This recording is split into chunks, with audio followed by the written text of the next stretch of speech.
Oh, hey, let's go. Let's go. Let's fucking go. This is your boy BJ back from No Filter MMA, guys, and welcome back to yet another live stream. Let's get this thing rolling. Abdul Diop, what's up, man? Look at him coming in already with the damn, I might as well say it. He coming in with the damn combo breaker. Shit. Oh boy, guys, if you're not ready, go ahead. Whatever you use to watch reruns of fights, go ahead and queue up Gillian Robertson versus Courtney Casey. Go ahead and get it going. Get it up there because it's time to break this fight down round by round. So go ahead, guys. Get the video queued up. Hey, Maida Bueno Silva didn't win that fight. Neither did Montana De La Rosa, so they'll probably run that fight back. But yes, guys, yes. Whatever site you use to watch your reruns of your fights, you guys better get up on it and get that queued up. Let's go. Waiting on my boy Combo to get. I can't do this without Combo.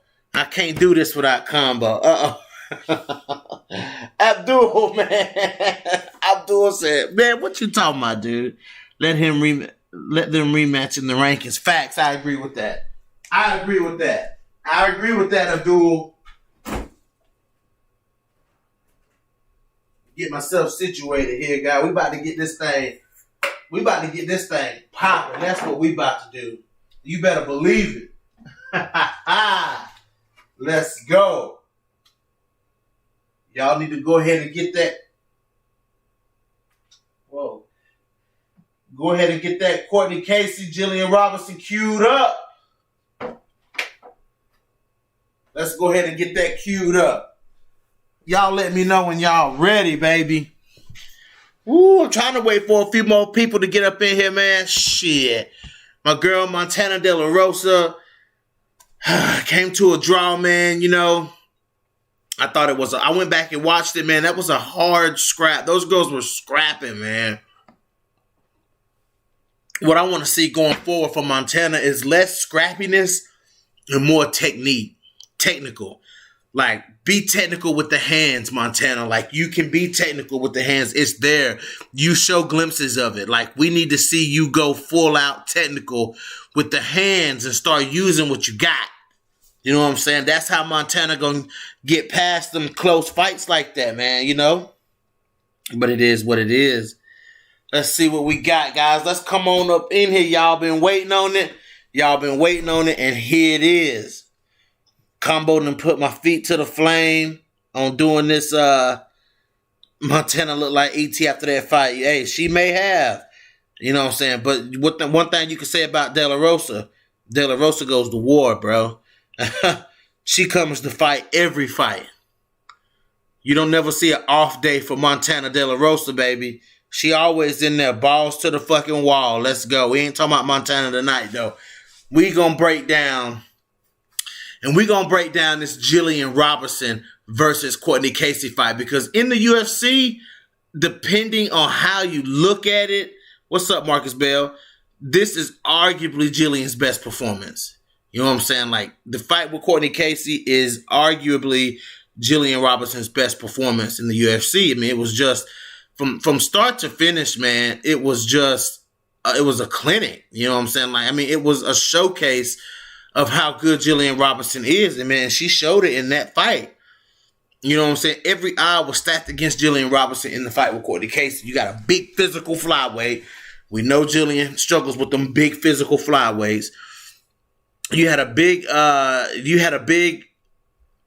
Marcus Bell's elevation, not ELA. Good job, buddy. You got a big physical flyweight that can strike. You know what I'm saying? And, you know, all odds were stacked against Gillian Robertson going into this fight. But like I said, this is arguably the best performance of her career. Either I would give it either to this or in the Sarah Froda fight, because in that Sarah Froda fight, Sarah Froda was trying to scrap with Gillian. Gillian was like, "Nah, let me slow you down.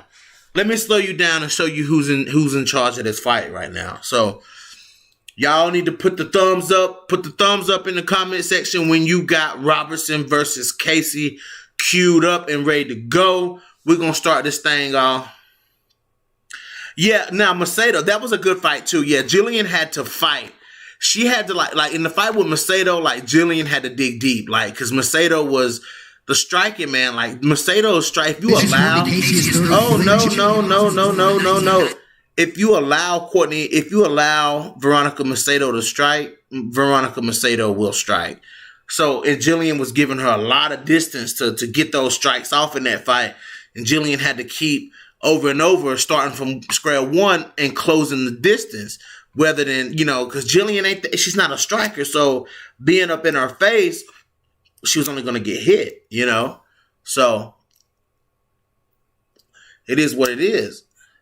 Let's see. Y'all, give me that thumbs up. Give me that thumbs up if you guys want, when you guys got this fight queued up. Let's roll. Let's go. Let's go. Let's go. Let's see here.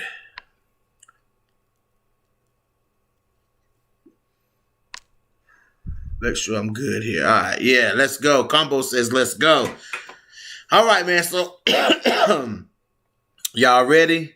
And go. Now, when I say pause, I'm going to say pause. You pause the fight because this is going to be something that I want to talk about in this fight. So, let's go. And we're going to move pretty quick. We ain't going to go, 10 seconds and then stop. We're going to talk.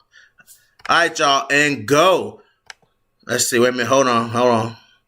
When I say go is when they touch gloves. When they go to touch gloves. All right. Y'all ready? Go.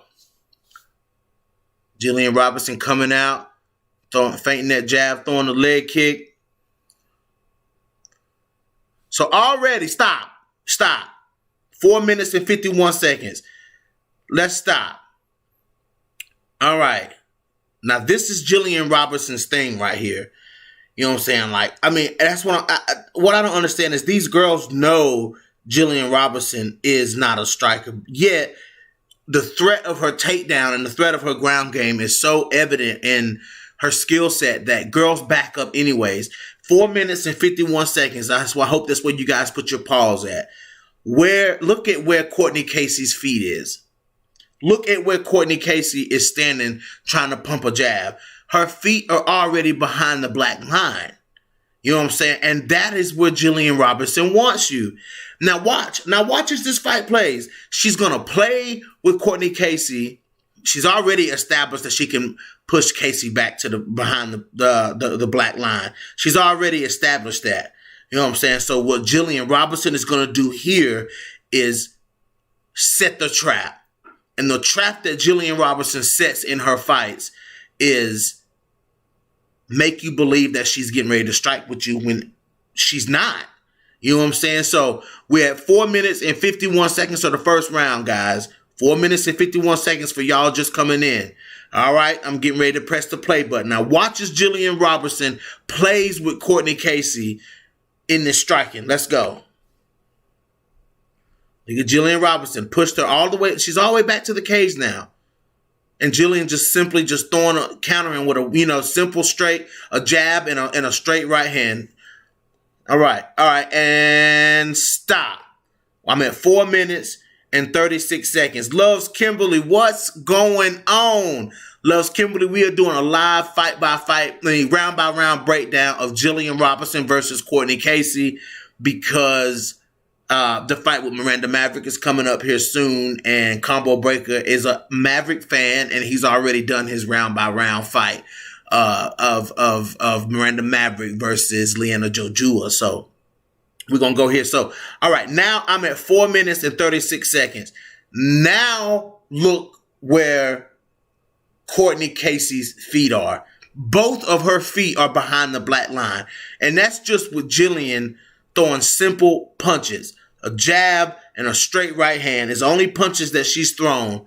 And look where Courtney Casey's feet is. We're not even 30 seconds into the fight, guys. We're not even 30 seconds into the fight.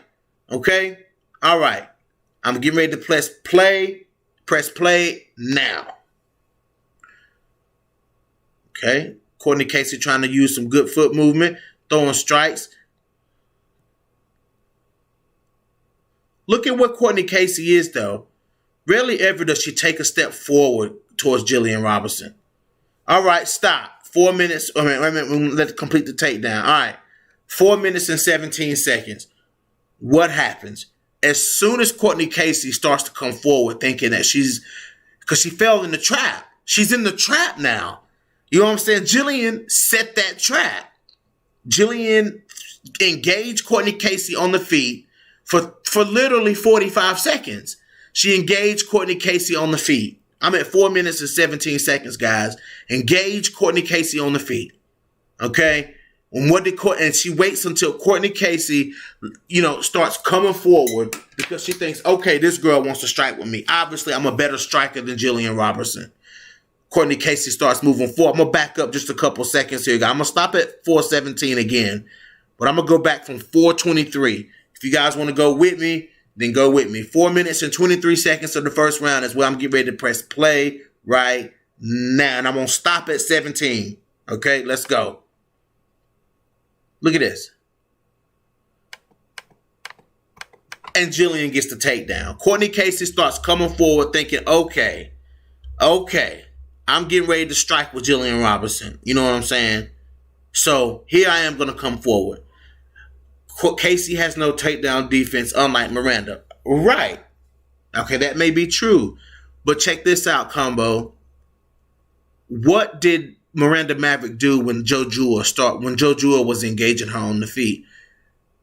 Miranda Maverick started coming forward. She was backing up at first, and then she started coming forward when she's like, okay, this girl wants to bang. She can't make that mistake in a fight with Gillian Robertson. Her takedown defense may be good, but is her unexpected takedown defense any good, though? That's the question. Is her unexpected takedown defense any good? Because if she comes forward and Gillian goes to grab her, man, 9 times out of 10, she going down. All right, guys, 4 minutes and 17 seconds. I'm getting ready to hit that play button. Let's go. All right. So what do we have here? I'm at 4 minutes and 8 seconds and ticking. Gillian Robertson has Courtney Casey down on the ground. And Courtney Casey, being real physical, is trying to get Gillian Robertson up off her. But what does Gillian do? She does a great job of keeping that half guard, that half guard in play. You know what I'm saying? She's got Courtney Casey down, and really, not really in a threatening position right now, but it's a frustrating position because Courtney Casey can't really do anything. She's anchoring down Gillian Robertson's leg, but what she's doing is really anchoring Gillian Robertson down to her. You know what I'm saying? But she's stopping Gillian Robertson from getting into full mount, because if Gillian gets in full mount, that's where Gillian Robertson is very, very, very, very, very dangerous.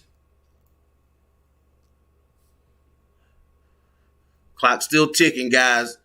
We see Gillian just working. Now, my question for Miranda Maverick is, while Gillian is doing what we are watching her do, is Miranda Maverick explosive enough to get up off from up under Gillian Robertson? See, the thing about Gillian Robertson, man, she's very heavy once she gets on top of you. She's deceptive. Like Gillian Robertson, she is one of the smaller flyweights in the division, but she's deceptively heavy, though. Look at Gillian passing into side control. Gillian Robertson is a fish on the ground, guys.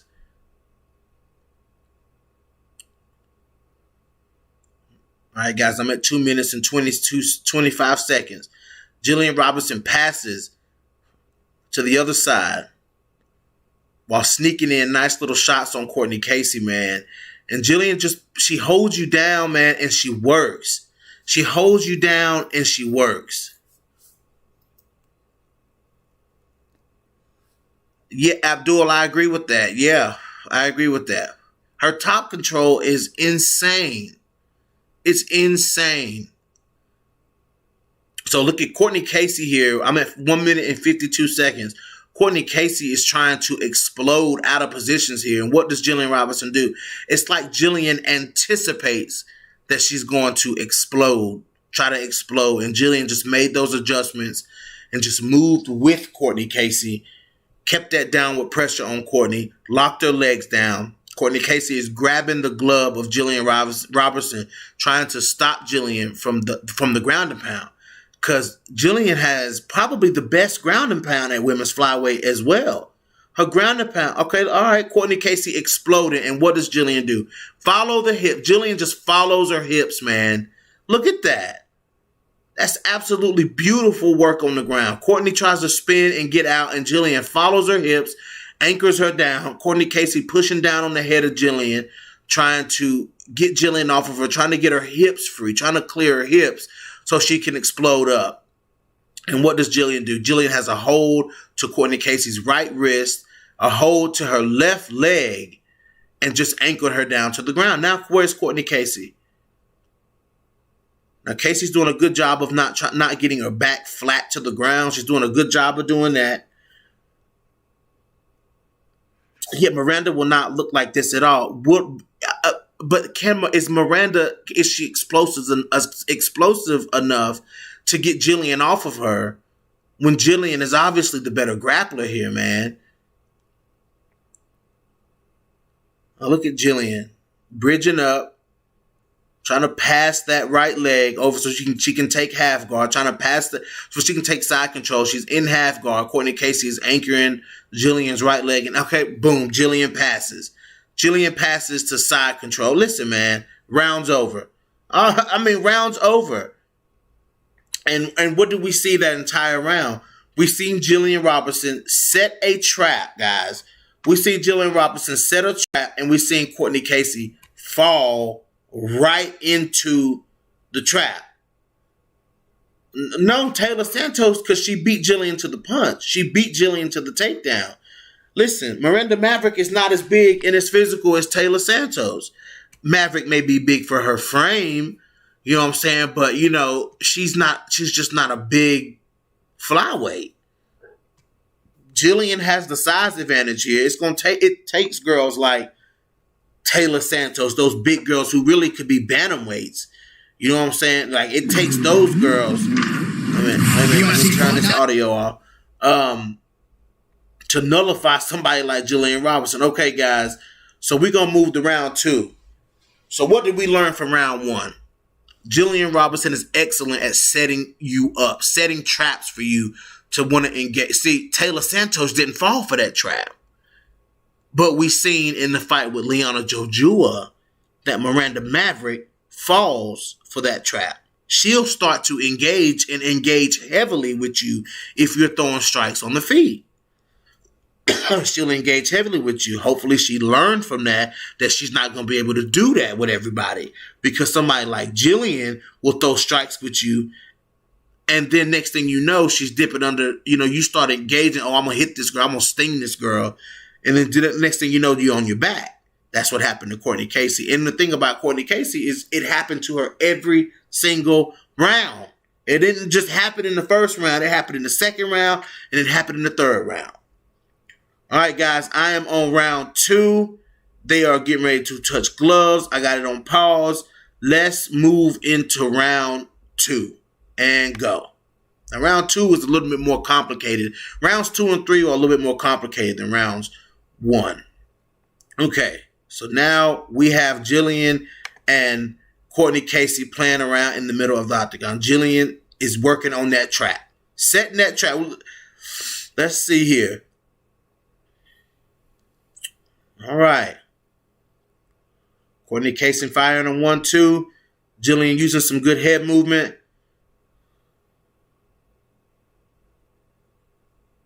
Courtney Casey lands a beautiful 1-2-3, guys. I'm at 4 minutes and 24 seconds, and I'm stopping it. Okay. 4:24, I'm stopping it. Courtney Casey. Now let's back up to 4 minutes and 32 seconds. Okay? We're going to back up to 4 minutes and 32 seconds. All right, now let's do this. Now I'm going to press start, and I want y'all to watch Courtney Casey start to engage Gillian. She starts to try to headhunt Gillian Robertson right here. Here we go. All right, 4 minutes and 32 seconds. I'm pressing play now. Boom, boom, boom, boom. All right, pause. 4 minutes and 29 seconds.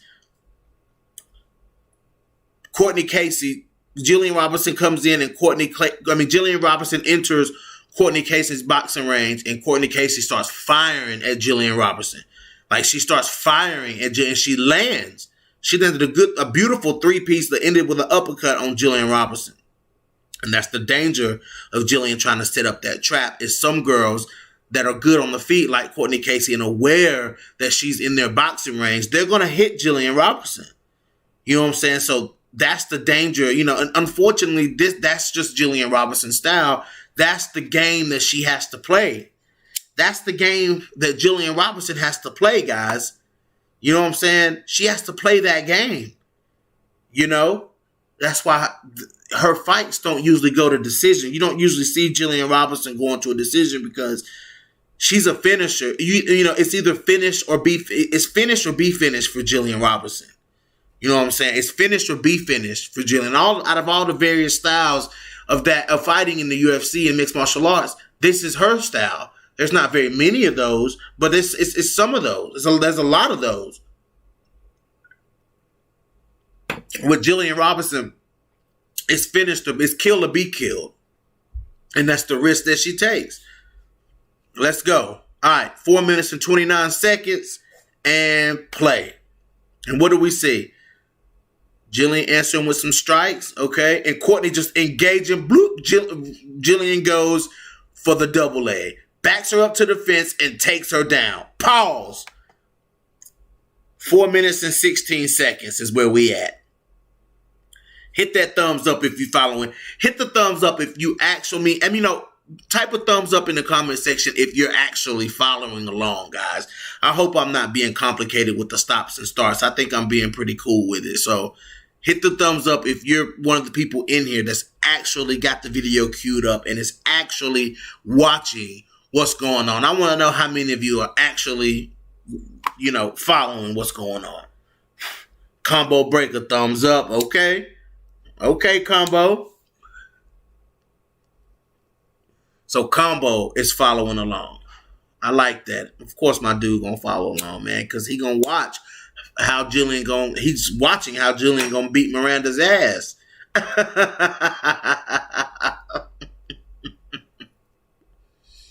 Oh boy. Okay, guys.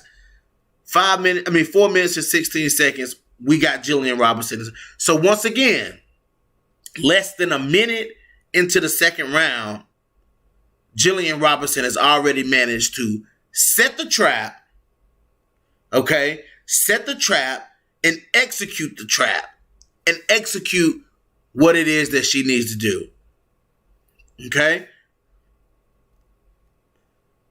Less than a minute into this fight, Gillian Robertson has Courtney Casey on her back. Let's play right now. All right. What do we see? We see the same thing. Gillian trying to pass to side control. Now she's in Courtney Casey's guard. She's got Courtney pinned up against the cage here, so she don't really have that much room to work. She only got one really free arm, her right arm. Courtney Casey.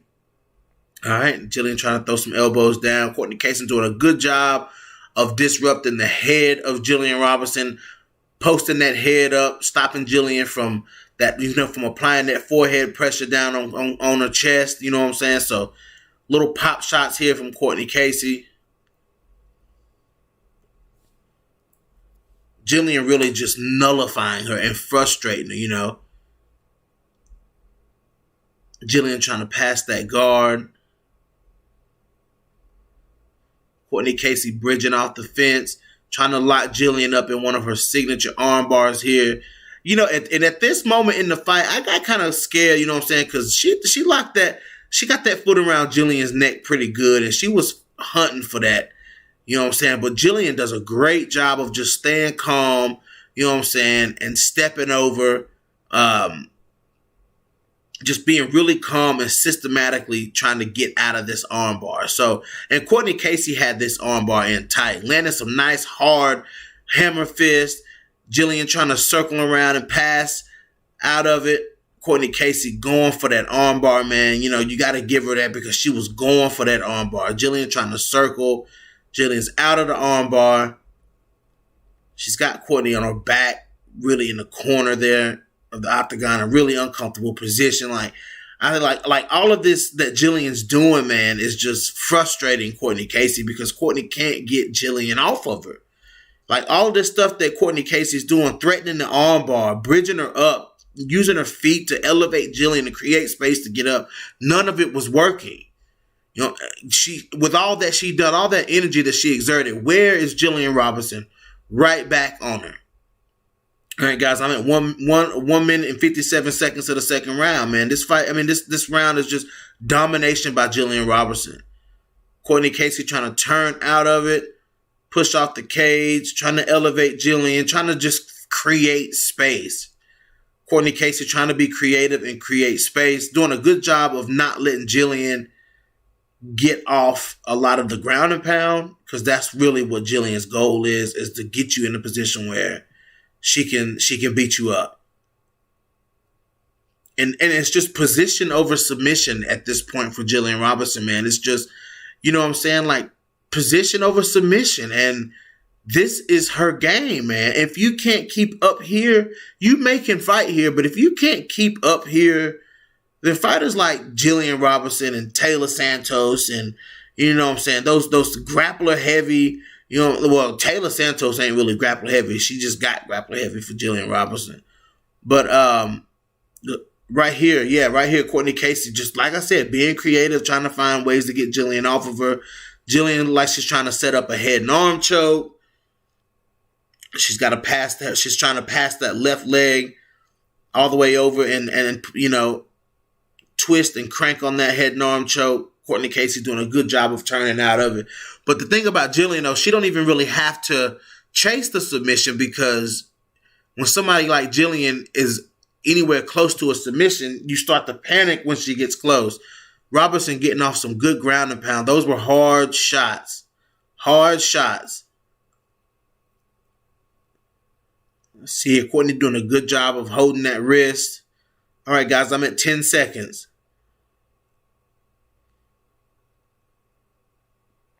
Gillian was really trying to work some ground and pound here, but Courtney Casey did a great job of stopping. All right, round over, guys. Yeah, in this round right here, guys, it literally was position over submission. You know, Gillian Robertson has a way of moving like a snake on the ground. Like she slips from one position to the next very slowly, very methodically. You know what I'm saying? That's what makes her ground game so threatening. And in this fight, she didn't have to really chase the submission over Courtney Casey, because all Gillian had to do was threaten it, get Courtney Casey to panic, then Gillian can improve her position and really go for some ground and pound. That's what she really was doing in this fight, because as soon as the opportunity came to land a couple strikes, she starts throwing strikes. You know what I'm saying? Like all she had to do was threaten Courtney Casey, and Courtney Casey panicked like, oh shit, Gillian Robertson's trying to submit me. You know what I'm saying? Like, oh shit. And what does Courtney Casey do? Panic. She panics and she tries to get out of it, and Gillian Robertson improves her position and starts to land strikes. Beautiful, beautiful work by Gillian Robertson, guys. I mean, beautiful jiu-jitsu and wrestling by Gillian Robertson in that second round. You know what I'm saying? I mean, absolutely beautiful. You know, let's look at this. Marcus Bell, salute. Let's go, Gillian Robertson. I mean, really. I mean, beautiful work in that second round. You know what I'm saying? I mean, that was absolutely beautiful work. All right, guys. I'm headed into the third round here. Let's see. Pause it right, but I'm going to tell y'all when to start. When I start, that's mean they get ready to start fighting. When I say start. He's already clapped his hands. They already walk into it. All right, stop. I'm getting ready to start the third round. Getting ready to start the third round. Y'all ready? Y'all ready? Let's go. Yeah, she might panic, man. Because she never know if Gillian Robertson gonna really crank. What's the risk, though? The risk of not panicking, then you're gonna get submitted. You're gonna think she's not gonna submit you, and she's getting close to a submission. If she doesn't panic, then Gillian just gonna cinch it in. If she does panic, Gillian gonna probably improve position and start landing ground and pound. She can finish you either way. Either way it go, you're close to a finish. All right, let's go. Play. Let's go. All right. 4 minutes and 52. Pause. 4 minutes and 48 seconds is where I'm at. Or the third round. 4 minutes. Actually, you know what? 4 minutes and 48 seconds of the first round. Look at the position of where they're standing. Look at where they're standing. Look at where Gillian Robertson and Courtney Casey are standing. You know what? Dang it. Gillian Robertson told me to send her a link to this when it started. And damn it, I forgot to. Hold on. Damn it.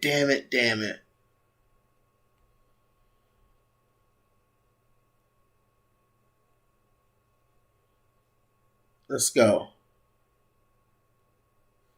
Dang it. I'm sorry, Gillian. I just sent the guys. I had to send that out. I had to send that out to Gillian. Damn it. How did I forget? She told me to send it to her when I started. Shit. Well, I sent it to her. All right. So we're at 4 minutes and 48 seconds of the third round, okay? Look at the feet. Look at their feet. Where are they standing? Where are they standing? Gillian Robertson already has Courtney Casey's feet behind the black line. She already, Combo, I know, man, I know. But you didn't think about what he just said. Panicking doesn't help, but she needs to. So what's she gonna do if she don't panic? If she don't panic, and then Gillian Robertson gonna improve position. If she don't try to get out of it, Gillian gonna improve position and fucking beat her ass. If she doesn't try to get out of it, then Gillian gonna lock it in. If she does try to get out, Gillian gonna improve position and start landing ground and pound. That's what Gillian Robertson does. I know, man. Robert Henry, I know, bro. I had to send it to her, though. Hopefully she get it in time and she can drop some comments in the comment section because that's my girl for sure. But look at the feet, guys. Look at their their foot placement. Already 12 seconds into the fight, Gillian Robertson is the one applying pressure here. Look at this. Look at this. Courtney Casey started to fold under the pressure of Gillian Robertson. She started to fold. She started to fold under the pressure. Now, this was the best round of the fight. This is where Gillian Robertson actually started to engage on the feet. Gillian Robertson says she felt more confident on her feet in this fight. You know what I'm saying? She said it. You know, she said that she was trying to feel like a more well-rounded fighter in this fight. You know what I'm saying? That she had dominated Courtney Casey on the ground, so she knew that she had her there. So Gillian said, why not strike? Why not engage?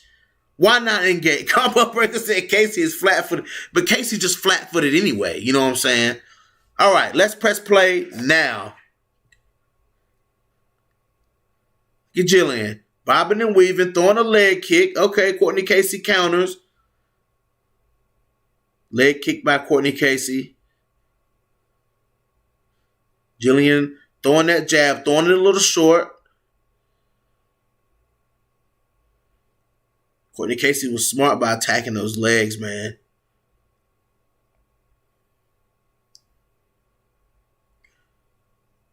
Look at Gillian just feeling herself out on the feet, man. Good head movement. Feints. Nice feint. Courtney reacted to the feint. Gillian right hand to the body. Head kick. Gillian Robertson. All right. Gillian Robertson in the pocket with Courtney Casey, man.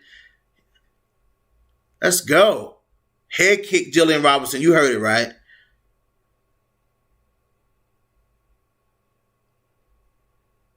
Gillian's actually not bad at moving her head out of the way when she is feeling herself like she is in this round right here.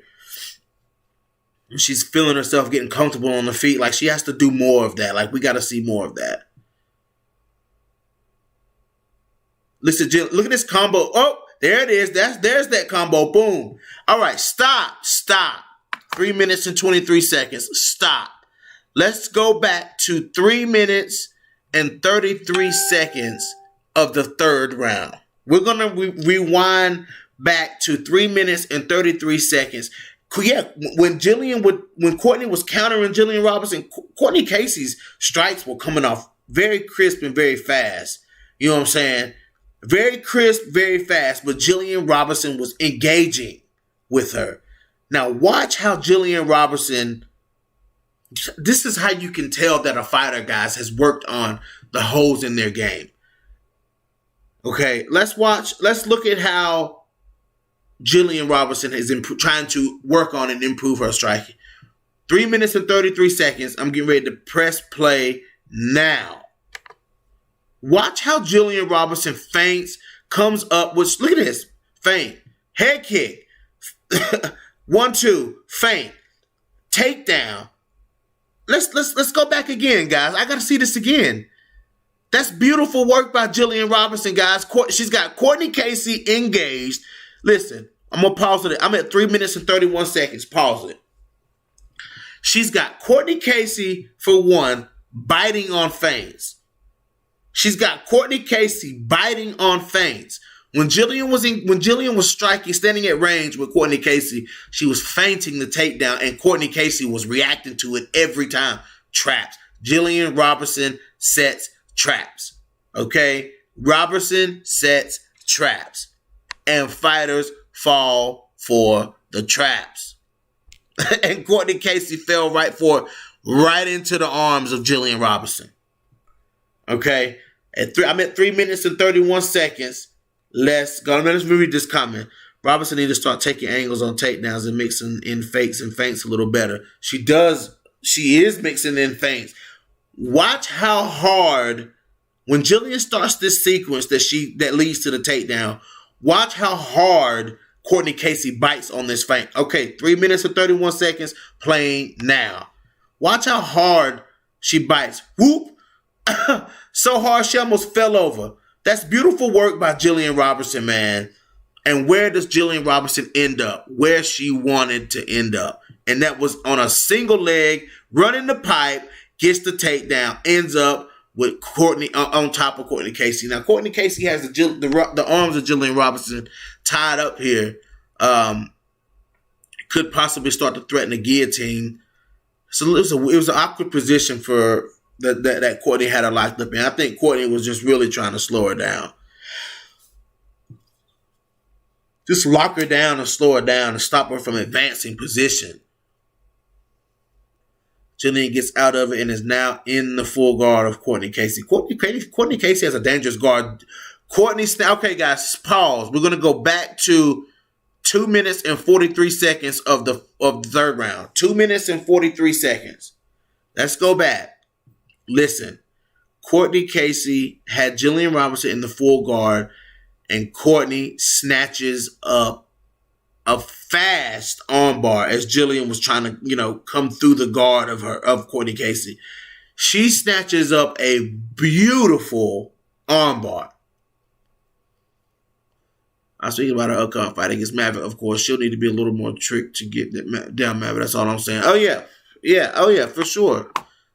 Okay, guys, let's see. Where were we at? Let's see. Mina Bay. Hey, BJ. What's up, Mina Bay? What's going on? I appreciate that. So I'm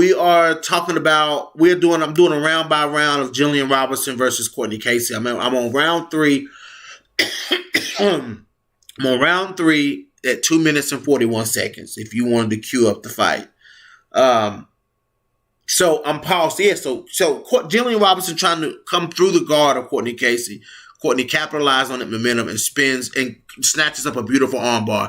All right, guys, I'm pressing play right now. Spins Gillian around and starts to starts to try to cinch in the armbar. Okay. Mina Bay says I'm Team Gillian. Nice. And guys, I would play the audio and so you guys could hear Courtney Casey screaming, like she was screaming, trying to lock this in. Gillian staying calm and letting the referee know that she's cheating. This is when Courtney Casey was cheating. She had her fingers in Gillian's glove. And Gillian told the referee she's cheating. Gillian gets out of it and ends up on top of Courtney Casey in the guard yet again. I mean, Gillian just stayed. She's so at home on the ground. She stayed calm and she worked out of it. No problem here.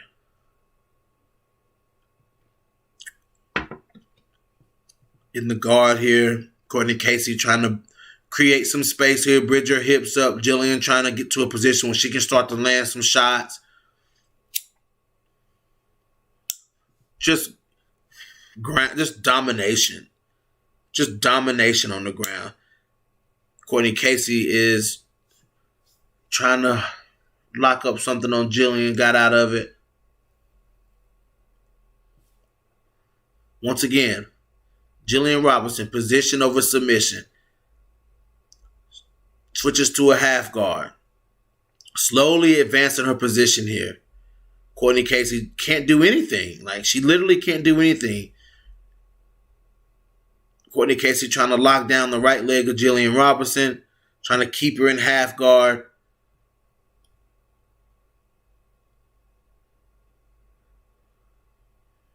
Gillian getting to a position where she can land some strikes.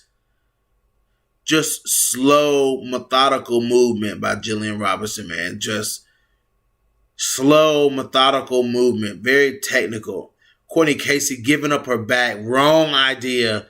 Gillian Robertson spins around. 29 seconds to go in the fight. Gillian locks up. Look at that. Boom.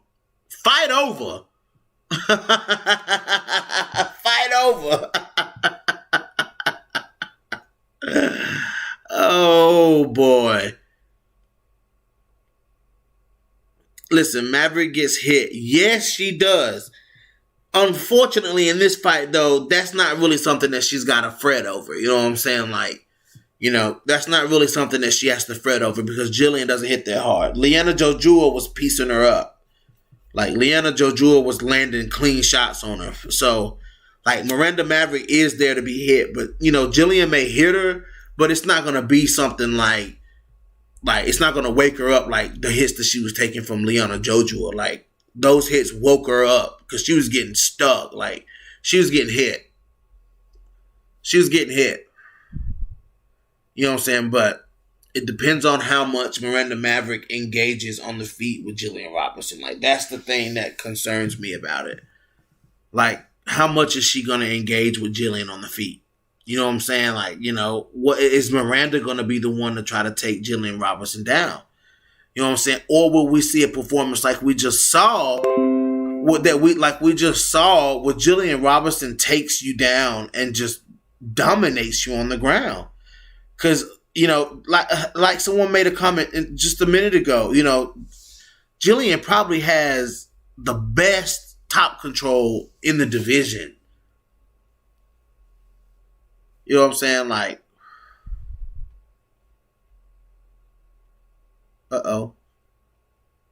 Gillian Robertson got the best top control in the division, man.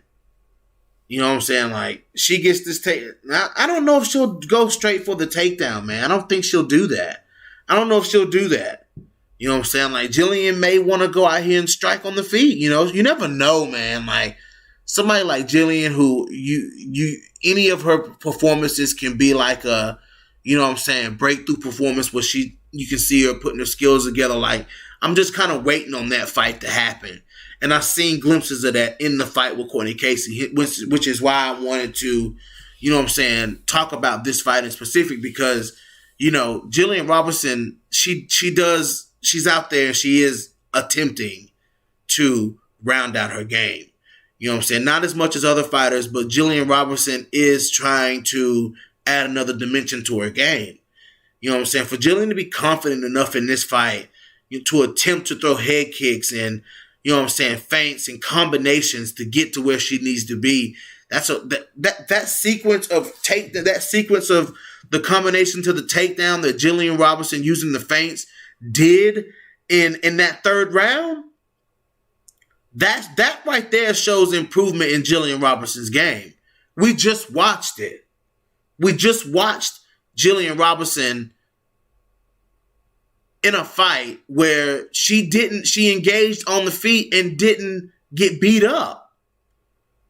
Courtney Casey is a much better striker than Gillian Robertson, but she didn't beat Gillian Robertson up on the feet. You know what I'm saying? And Miranda Maverick, I get that she's a good striker, but she ain't world class. Like, she's not even as good as like Jessica Ai or, you know what I'm saying, like, you know, Lauren Murphy, you know, like, she's not that good of a striker. You know what I'm saying? Like, her striking with Liana Jojua was competitive. That was competitive. She would be competitive with Montana De La Rosa. That's a competitive striking match. You know what I'm saying? Like, Antonina, no, don't strike with Antonina. You know what I'm saying? Like, you know, I don't know how good her striking is. Like, I don't think that's something that Gillian Robertson needs to worry about. I think this fight is going to take place on the ground. You know what I'm saying? I think that, you know, one, because I know that Gillian Robertson is going to be trying to get Miranda Maverick to the ground. You know what I'm saying? I think that Gillian Robertson's game plan will, of course, be to get Miranda Maverick to the mat. Get her to the mat and show her and welcome her to the UFC. You know what I'm saying? Like, get her to the mat and let's welcome her to the UFC. You know what I'm saying? Like, that's the game. That's how I see this fight unfolding. You know what I'm saying? I just see Gillian Robertson, you know what I'm saying, imposing her will. Miranda Maverick may have moments in this fight. Like, I feel like she can have moments in this fight. The potential of it is there. Can she win this fight? Absolutely. Is this a winnable fight for Miranda Maverick? Absolutely. But the biasness in your boy, you know, I recognize it. But what I'm gonna say is, Gillian Robertson's gonna win this fight. I'm biased. When it comes to my fighters, I'm biased. If you ain't know that by now, then I'm sorry. But the fight can be competitive. If Miranda Maverick can stuff the takedowns from Gillian Robertson and force Gillian Robertson to fight on her feet, then it gets interesting. It gets real interesting. You know what I'm saying? Like, yeah, you right, Mina Bay. Miranda striking was not competitive over Liana, was not better. That's why she won. No, she won because she landed a good strike. She landed a good strike. She caught her off guard with that elbow. It wasn't nothing like world class that she did, though. It's not like Jojua was rocked or something. It ain't like she was rocked. She was still wanting to fight. I know, Mina, but that'd be dope. I think Maverick is mainly a ground fighter. Yep. Angles efficient and precise. Yep, that is true now. On the feet, if Gillian lets Miranda Maverick settle in, Gillian could, like, she got to be careful with, like, the body kicks and stuff like that, because Miranda Maverick does have a nice body kick. Her body kicks are nice. So Gillian going to have to watch that, of course, because Miranda Maverick's kicks are very nice. And also when Gillian shoots in, she's going to have to be careful, you know, knees up the middle. Miranda Maverick, she can fight. She's good on the feet. But her striking is not like high level striking.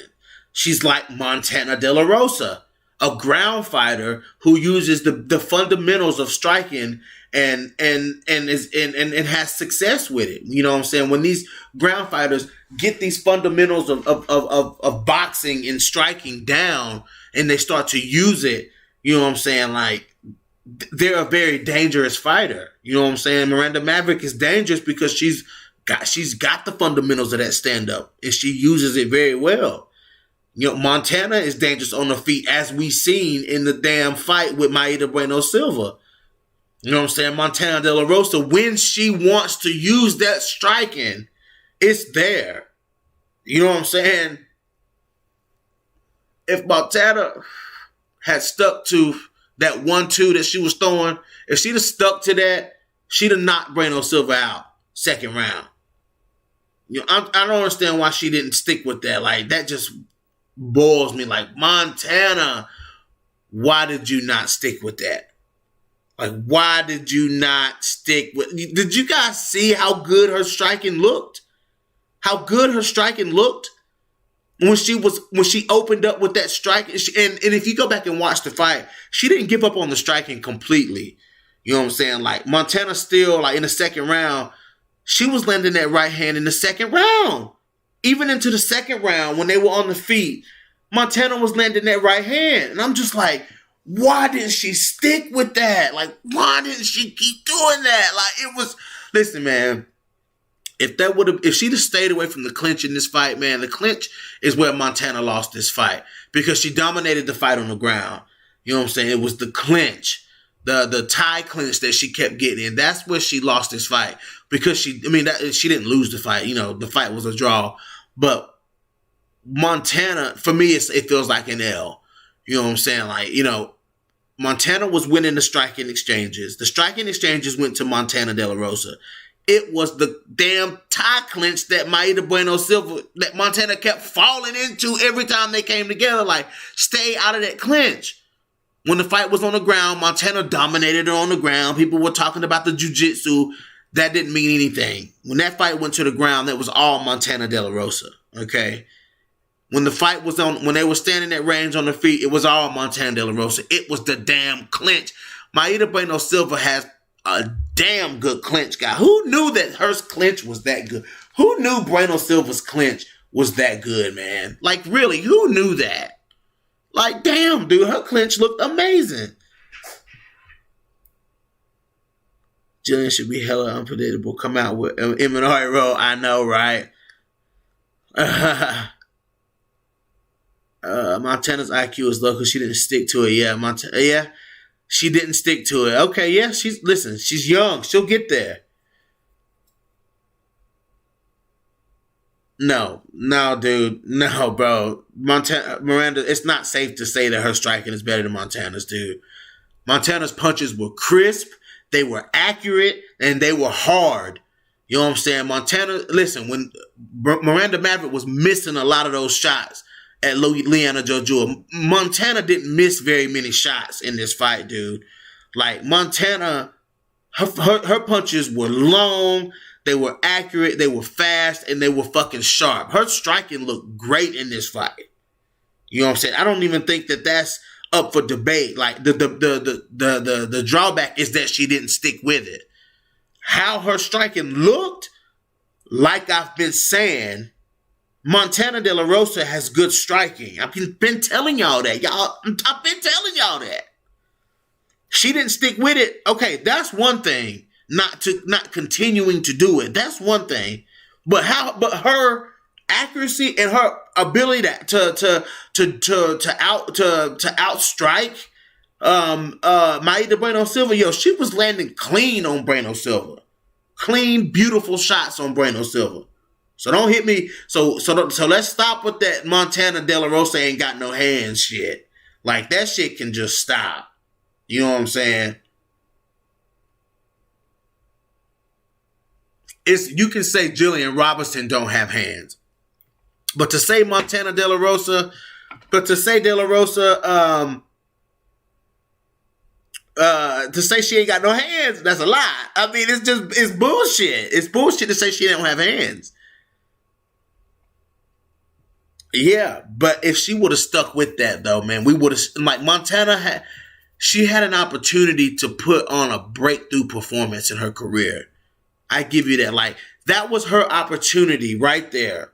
If she would have just stuck with the punches, man, her boxing looked like her boxing looked so good the other night, man. Like her boxing looked so good. I was like, fuck, look at her boxing. And she would have stayed away from it. You know what I'm saying? Like, we would have seen a breakthrough performance by Montana De La Rosa. Like, straight up. I wish we could just rewind time. I'm sure that if she could rewind time and go back and refight that fight, that's how she would do it. Because Maida Bueno Silva didn't have anything for her on the feet. She had nothing for Montana De La Rosa on the feet. Nothing. She had nothing for De La Rosa on the feet. Miranda striking could be quick. Side, but if she uses it consistent and gets a winner, I guess superior. Yeah, you're right, Combo. Yeah. Oh yeah, for sure. Had a good jab. Yep, Mina Bay. Yep, you're right. You're right. Montana was winning the stand up in this fight. You know what I'm saying? But she kept going in that clinch, kept taking them knees to the face, man. But the thing that I think really fucked up the course of this fight is when Bueno Silva grabbed that cage, though. When she grabbed it, listen, Montana had her down. Montana had the takedown, and she grabbed the damn cage. You know what I'm saying? Like, I mean, I was like, damn, man. Like, if Montana, who knows what would have happened if De La Rosa had got her down that early in the fight. You know what I'm saying? Like, it's crazy, man. It's crazy, man. This girl, like Maida Bueno Silva, man, she redirected the course of this fight with that fence grab, though. Oh, I picked Alexis Davis to win, too. Oh, yeah, man, Alexis Davis looked amazing the other night. Like, Alexis Davis looked amazing. Like, can't we give it up to Alexis Davis? You know what I'm saying? The ref should have taken that point that quick. I mean, it stopped the takedown, though. Like, it stopped the takedown. So, when it stops the takedown, a fence grab, when it doesn't do anything is one thing, but a fence grab that stops a takedown, that's different.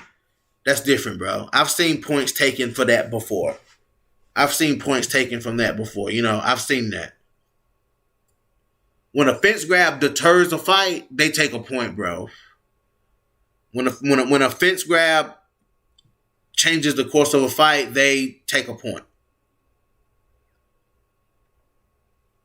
That's right, Mina Bay. I see. But Alexis Davis, man, what I loved about Alexis Davis, other than her complete domination on the ground, what I loved about Alexis Davis was how she didn't give up on her striking. Like, Sabina Mazo is big. And as soon as you enter the striking range of Sabina Mazo, you're going to get hit. Sabina going to hit you, period. No matter what you're doing, the minute you get into Sabina Mazo's boxing range, you getting boxed. You getting boxed. And Alexis Davis was getting boxed, but she kept to her striking and she adjusted. She pulled a veteran move, she adjusted, and she started throwing the leg kick and slowed Sabina Mazo down. Man, Alexis Davis, physically, she looked amazing. Like, that's the best Alexis Davis I've ever seen, was the way she looked the other night. That was a beautiful, performance by Alexis Davis, and she was in physically, she looked amazing. Like, straight up. Yes, Mina Bay, I forgive you. Just let Montana start on the ground with her, Maida. Yeah, that's how I feel. Like, they should have let it start on the ground. They should have put it back on the ground, but they didn't. You know what I'm saying? They didn't. But a lot to learn from this fight. Some good takeaways from De La Rosa's performance in this fight, man. A lot to learn and grow, of course.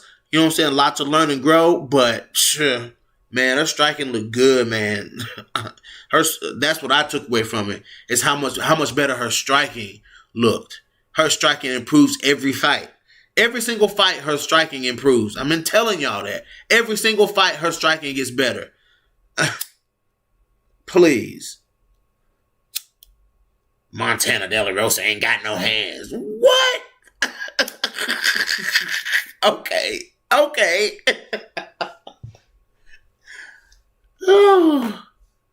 I remember in that fight, there was a sequence where Bueno Silva hit Montana and it backed her up, and she came running in, and Montana caught her on the way in with the right hand. I was like, whoa, they banging, like they banging. They banging. I heard your podcast about Jessica and Valentina, and I agree. I loved everything you said. Finally got a Valentina. Finally not a Valentina sim. Uh-oh. She better use them. She better use what?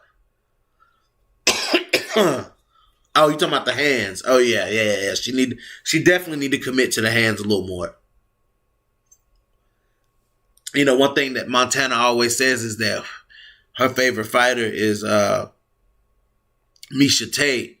Listen, if your favorite fighter is Miesha Tate, which there's a lot of similarities between the way Montana and Miesha Tate fight, just because they both come from that wrestling background. There's a lot of similarities between the two. But De La Rosa, listen, Miesha Tate committed to them hands, though. When Miesha, listen. If Montana want to be like Miesha Tate, you know what I'm saying? Like, Montana got to learn to bite down on that mouthpiece, man. She got to learn to bite down on that, which she does, you know what I'm saying? But she got to throw that right hand, man. Like, she got to throw like Miesha Tate threw.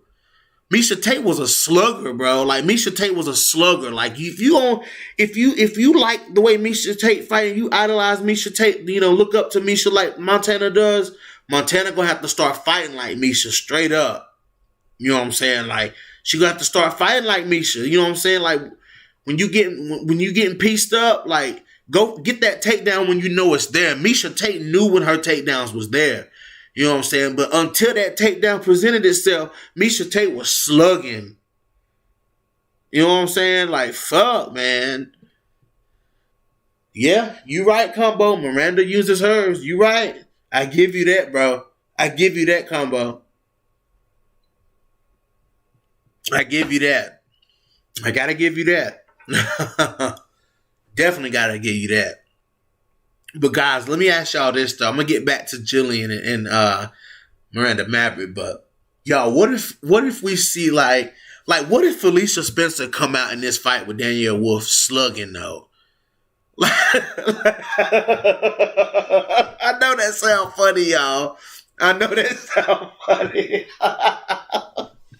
But what if Felicia Spencer like work with another camp or whatever, and they done taught Felicia how to slug? You know what I'm saying? BJ, oh, what you mean, team? I am Team Zhang. I love Wei Li Zhang. I love Wei Li. Listen. I love Wei Li. I love Wei Li Zhang. Love Wei Li. Wei Li the truth, though. Wei Li the truth. She the truth. I give her that. Wei Li Zhang is the truth. Yes, really.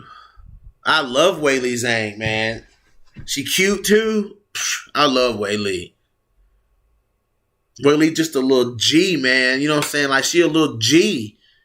You gotta respect that. You know what I'm saying? Like, you know, coach say that Maida Bueno Silva is a hood chick from Brazil. I'm starting to think Wei Li Zhang a hood chick from China. Shit, Wei Li like the slug, man. I love that. I like sluggers. Like, I don't know what it is. Like, that's why it's like, yeah, I seen her training. Yeah. Like, Wei Li is a beast. Wei Li is a beast. But, like, I like sluggers. You know what I'm saying? Like Mackenzie Dern. Like, girls that will slug. Like, I love that. Like, Miesha. That's why I was a big Miesha fan. You know what I'm saying? But y'all, what if Felicia Spencer come out slugging with Danielle Wolf, though? Yes, definitely Team Zane, Mina Bay. Y'all, how y'all think Felicia Spencer, gonna slug it out with Danielle Wolf for real? Like, cause you know Felicia will do that though. Like, who thought Felicia was gonna stand and bang with Chris Cyborg?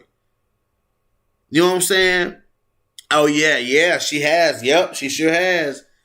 No surprise there. Like, we just say, you know, I root for it. Huh? That don't make sense, Robert, what you wrote. But listen, y'all, nobody thought Felicia Spencer was gonna bang it out with Cyborg like that. So like, so straight up though, straight up, what if Felicia Spencer, man, somebody done taught Felicia how to throw punches, man? Like, what if somebody taught Felicia Spencer how to throw punches? But like, that's all Felicia Spencer need to do is go somewhere where somebody can show Felicia Spencer how to throw punches. Golly, like somebody need to show Felicia Spencer how to throw punches. Like if Felicia was to go to like Jason Perillo, man.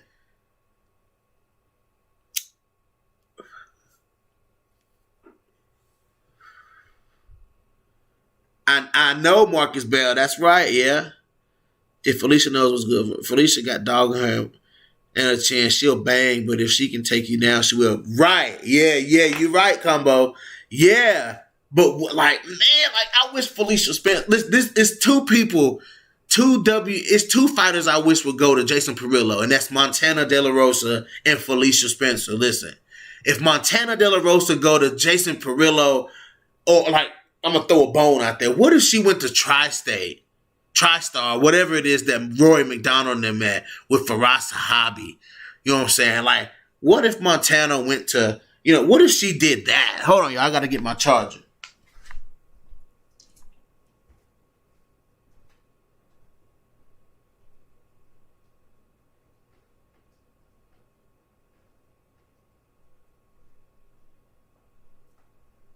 Because Kevin Lee, when Kevin Lee went and started training at TriStar, he did his camp at TriStar. He fucking came back and knocked out Gregor Gillespie like a motherfucking animal. You know what I'm saying? Like a damn animal. Man, if Felicia Spencer and Montana De La Rosa can go train at a camp like that, man, woo. But Felicia definitely need to work on her hands in order not to fall into that one-dimensional fight. I don't think it's the thing. I don't think it's that Felicia Spencer ain't got hands.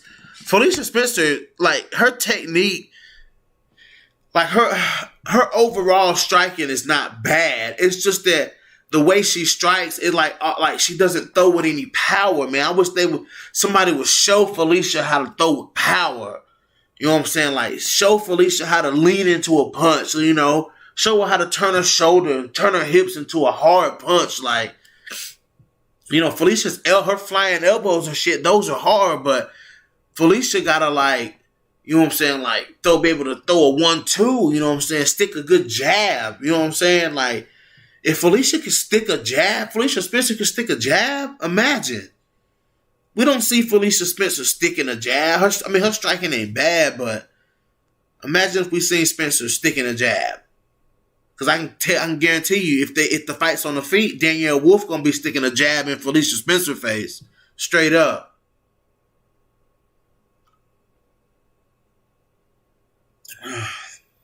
Marcus Bell said, "Hell no, not Jessica Cam. Felicia just needs to be more patient and talk, disciplined with her stand-up." Yeah, that's true. Mina Bay, yep. Khabib's camp, then. True. Yeah, you right. You know what I'm saying? But some of these girls, man, they need to step out. Some of these girls got to step out if they gonna keep up. You know what I'm saying? Girls like Gillian Robertson, and Gillian Robertson is, you know what I'm saying? She's training with Wonder Boy. You know what I'm saying? Like Gillian Robertson, them training 25 minutes away from me. You know what I'm saying? So it is. You know what I'm saying? So she Gillian getting that striking, the Wonder Boy helping Gillian Robertson become a much better fighter. You know what I'm saying? He's helping Gillian Robertson become a better fighter. Some of these other fighters, they got to do that, man. You know what I'm saying? The Felicia Spencers, you know what I'm saying? They got to do that shit.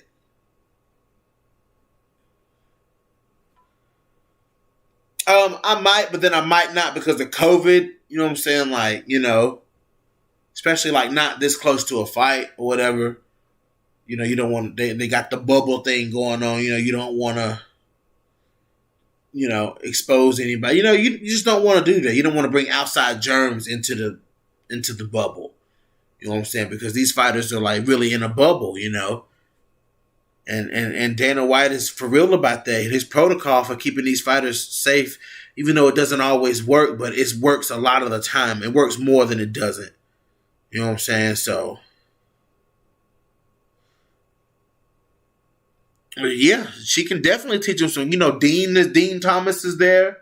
You know what I'm saying? So they're gonna be exchanging looks and shit. Because Gillian Robertson is excellent on the ground.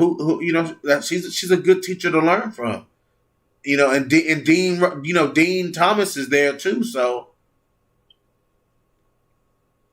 Gillian is as good as she is because of Dean Thomas.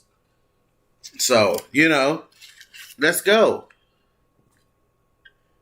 Let's go. But yeah, man, that's my breakdown. That's my breakdown of the Gillian Robertson and Courtney Casey fight. Dominant performance. Combo breaker 99. You know what I'm saying? I'm just going to say something to you right quick. Combo breaker 99. All right? And if there's any moment that you think in this fight that Miranda Maverick is going to out-grapple Gillian Robertson, you have lost your mind.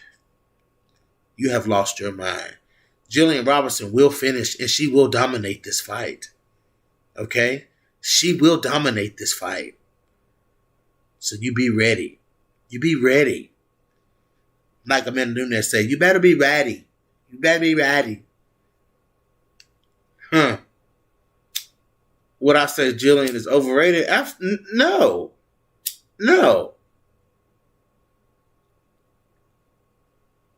Fear the Maverick. Yeah. The Maverick got a savage coming after her, though. Miranda Maverick got a savage coming after her. Listen, Gillian Robertson is a dangerous fight for anybody. And anybody that faces Gillian Robertson, they know that how dangerous of a fight she is. They throwing Miranda Maverick to the wolves is what they doing. They throwing Miranda Maverick to the wolves. She got her soft touch. She got her soft touch. And that soft touch was Liana Jojua. They throwing her to the wolves.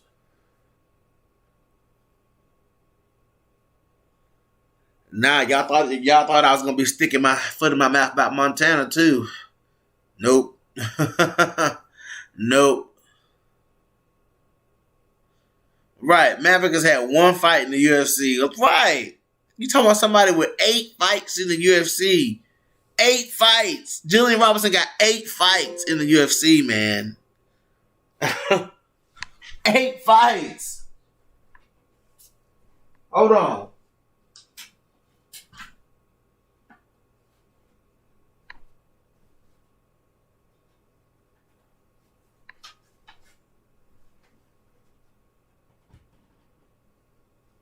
Now I gotta plug my computer up. Swear shit just be dying on me, boy. Cause I don't never charge nothing, so that's why. Cause I usually only use stuff for short periods of time. When I do podcasts, I use it for long periods of time. Then I have to plug it up. But anyways, Miranda Maverick better be on her A game. I know that. But she ain't got 8 fights in the UFC though. She fighting girls like Deanna Bennett. You know what I'm saying? She always fighting girls. She fighting girls like Deanna Bennett. She ain't fighting nobody like Gillian Robertson. Who she fight? Pearl Gonzalez. Come on, man. Poliana Botelho smoke all them girls in Invicta. Shoot. Yeah, Montana's nose has been busted up. Yeah. Her nose always gets busted up. Takes a lot of damage. It didn't get busted up that bad in this fight, though. It was bleeding, but it wasn't. But her nose bleeds easily. But you know what I'm saying? But it wasn't busted up like it was in the fight with Viviane. Her eye was busted up in this fight. Her nose wasn't fucked up like it was. But her nose is always gonna be a problem. And her nose ain't even big. It's just sharp. It's pointy. You know what I'm saying? So it takes a lot of damage. You know what I'm saying? So she's just gonna have to be one of them fighters. She got that in common with Miesha Tate too. That nose, boy, her nose get beat up. And Gillian Robertson got a PhD in delivering beatdowns too. Yeah, but the level of competition that they face, man, it's different. It's different. You know what I'm saying? Like the girls that Gillian beat would beat them girls that she beat. You know, Courtney Casey would beat them girls. Veronica Macedo would beat them girls. You know what I'm saying? Like, you know, them girls Gillian beat, man. No, man. Gillian was smoke Pearl Gonzalez, as we saw in the submission underground shit. If that was a real fight, Gillian would still smoke Pearl. Gillian would smoke Deanna Bennett. You know what I'm saying? Like, them girls, like, Gillian would smoke them girls. Brianna Van Buren had a baby. She had a baby.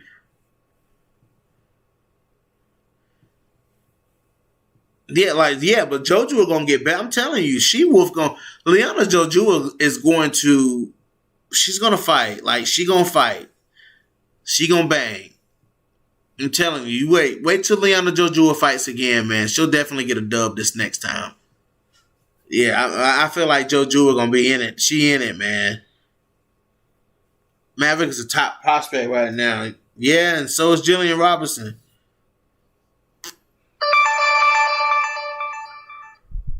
At least he's still confident. Okay.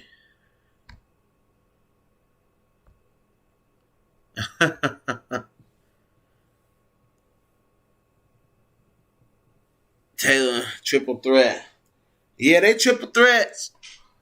You gotta add De La Rosa and damn Gillian Robertson to that bunch too.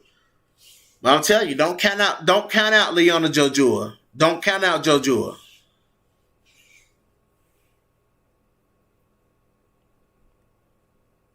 Yeah, JoJo, man, she's gonna go on the streak. I'm telling you, I already see it, man. I already see it. When I said it about De La Rosa and Robertson, nobody believed it either. When I said, "Hey, man, them girls gonna whoop ass in the UFC." I said Robertson and De La Rosa gonna whoop ass in the UFC, and that's what they've done. You know what I'm saying? Like, they've whooped ass in the UFC.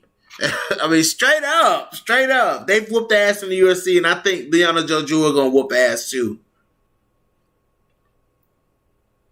I'm telling you. I bet you Liana JoJo are gonna whoop ass.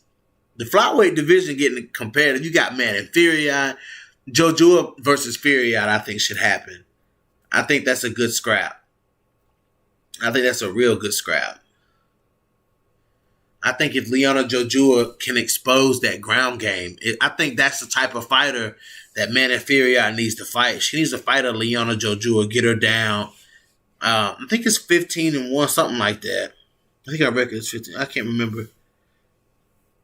Top six. Taylor is top six. I told y'all, girls get a lot of clout for beating Gillian Robertson, boy.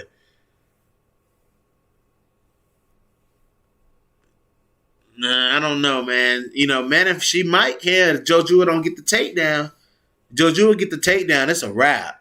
If JoJo takes her down, it's a wrap. Dude, you don't remember how fast that Liana JoJo submitted Diana Belbita? She snatched that armbar up so quick, dude. She broke Belbita's arm with that armbar. You heard it snap.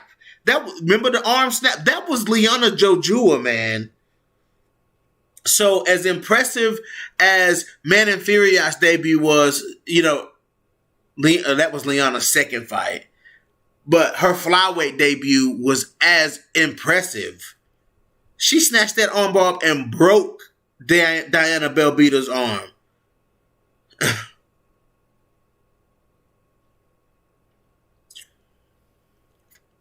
Or they can all fight Andrade. She'll shut the hype real fast. Boy, I'm telling you. I'm telling you. Shit.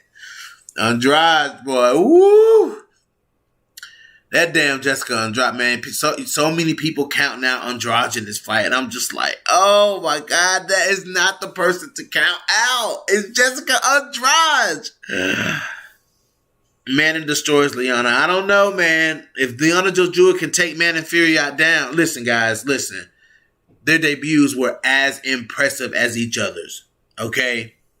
Maniferiot didn't get. Did she get the finish? I don't know if she got the finish or not. I don't think she got the finish. Did she get the finish? Did Maniferiot get the finish over Victoria Leonardo? Somebody let me know that in the comment section. Did she get that finish? Did Maniferiot finish Leonardo? Okay, yeah. Yeah, okay, yeah. Yeah, but Liana Jojua finished her in the first round, man. Like, Liana Jojua broke that girl's arm in the first round, okay? She broke Diana Belbita's arm in the first round of that fight. Yeah, that's right. She head kicked her. Yep. Yeah, but y'all forget that Liana Jojua broke that girl's arm so fast. Like Ronda Rousey style that Jojua submitted this girl. Savagely submitted this girl. You know what I'm saying? So that's a competitive fight. I don't care how you put it. Jojua versus y'all taking that note. Listen, Liana got stopped by a doctor stoppage from a cut on her nose. I mean, come on, man. Y'all like she got submitted or knocked out or something. I mean, come on, man. Liana Jojua is a damn dog. Y'all crazy as hell. Man, you crazy. No, man. Y'all put too much weight. Y'all put too much weight on these strikers, man. Y'all put way too much weight on these strikers. Y'all ain't seen Maniferiot ground game in the UFC. You ain't seen that.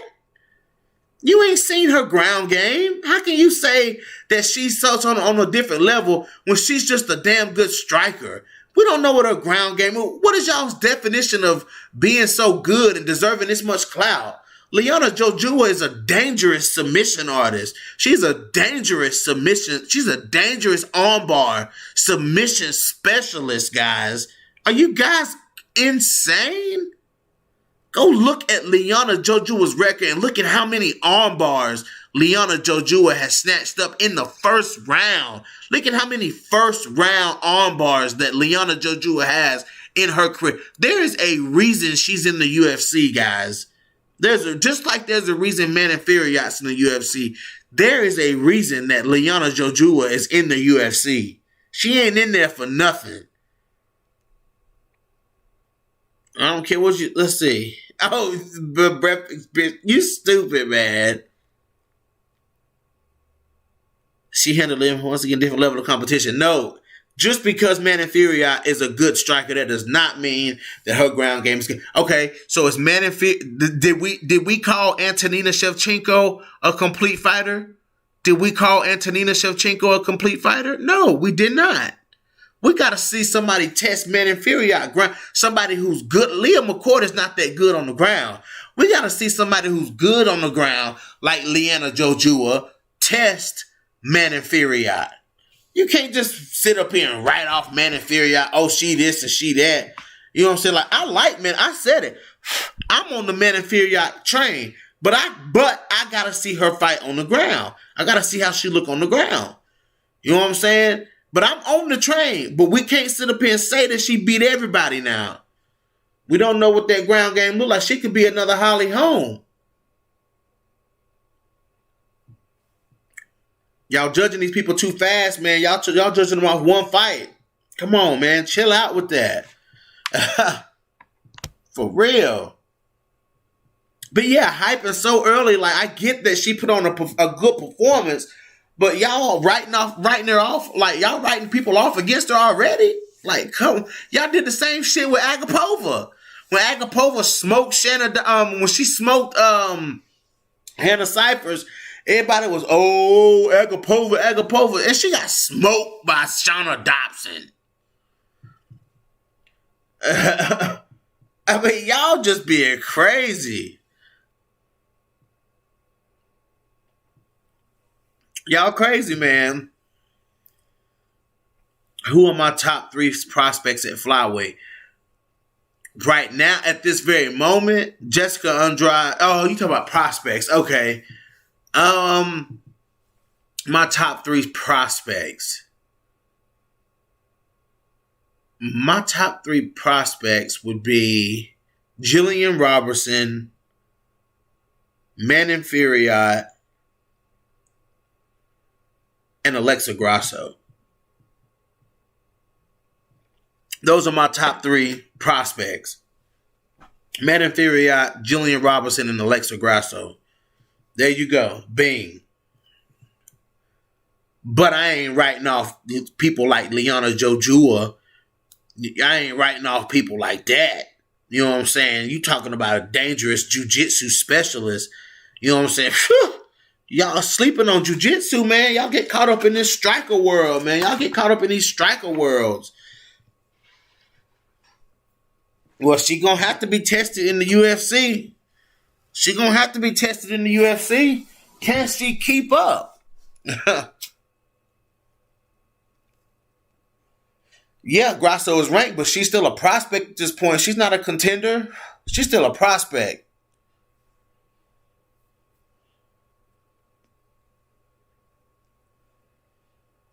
BJ, they hella crazy right now. Facts.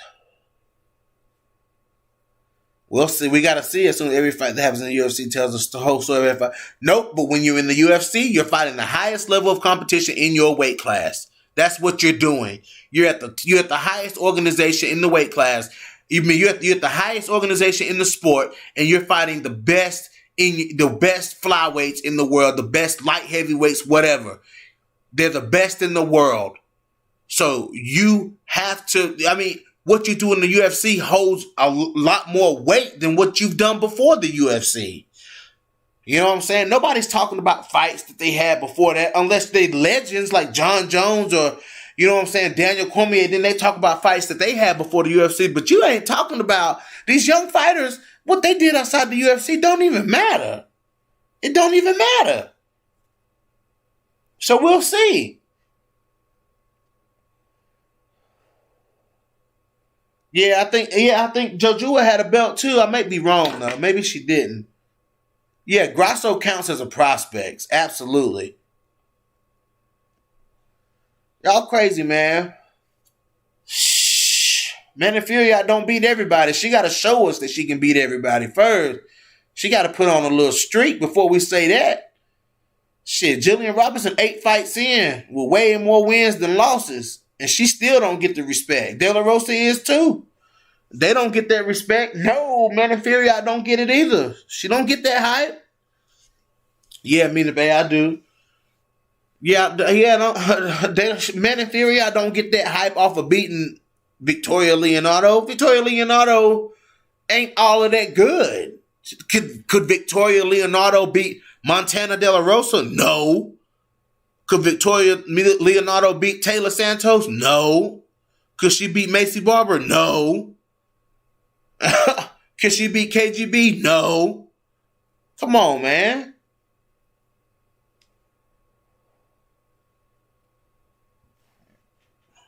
I mean, y'all giving her all that clout, man. Y'all crazy, man. But she is looking good, though. Her striking is looking good. If her ground game can match her striking, or she has excellent takedown defense, Maddie Fiorot jumps the line. Like, the UFC will jump her. You know what I'm saying? Like, they'll jump her. I got you, Mina Bay. But for sure, yeah. You know what I'm saying? So, Victoria Leonardo wasn't that hard to beat. Any of the other girls in the division, most of them would have beaten her. Liana Jojua would have beat her. Miranda Maverick would have beat her. Gillian Robertson would have beat her. Montana would have beat her. Macy Barber would have beat her. Alexa Grasso would have beat her. Antonina would have beat her. All those girls would have beat her. Gina Mazzani would have beat her. So, you know, it is what it is when it come to Maddie Fiorot. She got to show us more.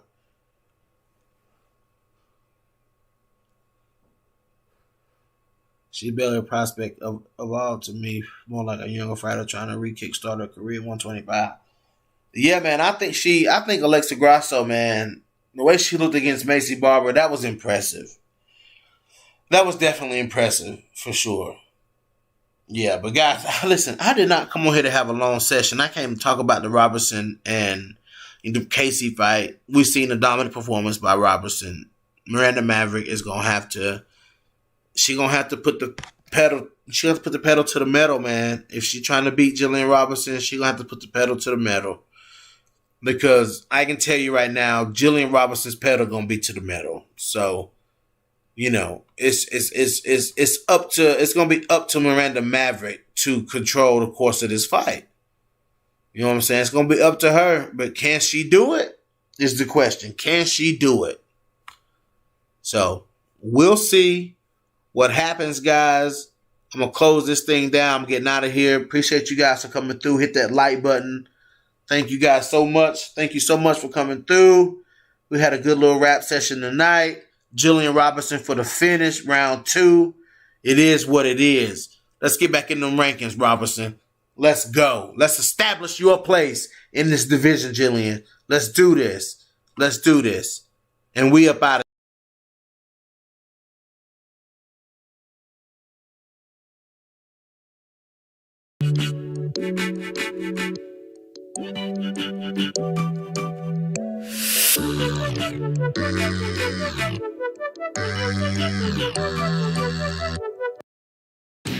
T-Mobile is up.